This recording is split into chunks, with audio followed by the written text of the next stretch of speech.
Approximation तो मुझे सीखना है भाई। ये मैं कब सीखूंगा? बुढ़ापे में सीखूंगा क्या? आपको लगता है कि बहुत पुराने सवालों में मैं अल्ट्रा कैलसी ट्रिक लगा रहा था, तो यहाँ पे अब क्या कर सकते हैं, तो वो मैंने देखा है।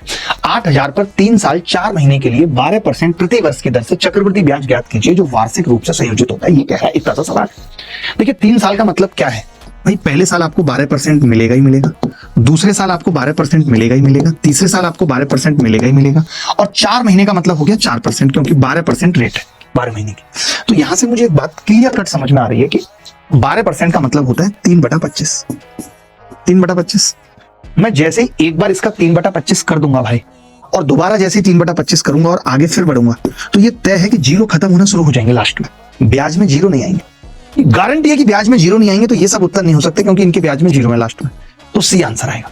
अगर मैं मोटा मोटा भी देखूं तो 12 12 3 36 और 4 40% हो गया, और 40% का मतलब है 4 8 3200, 3200 से ऊपर ही ब्याज होगी।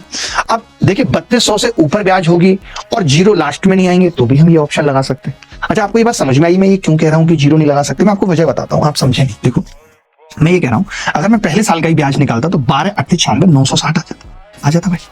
अब अगले साल 960 तो आएगा, जैसे ही मैं इसका 12% निकालूंगा तो वही पॉइंट में आ जाएगा, पॉइंट 2 में। यानी जीरो आने का और आगे निकालूंगा तब तो और ज्यादा पॉइंट में आएगा। तो मैं इतनी मेहनत क्यों करूं? यही अप्रोक्सीमेशन तो मुझे सीखना है भाई। ये मैं कब सीखूंगा?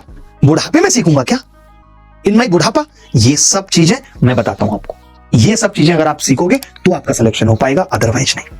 सिलेक्शन के लिए सबसे जरूरी है इस तरीके की चीज।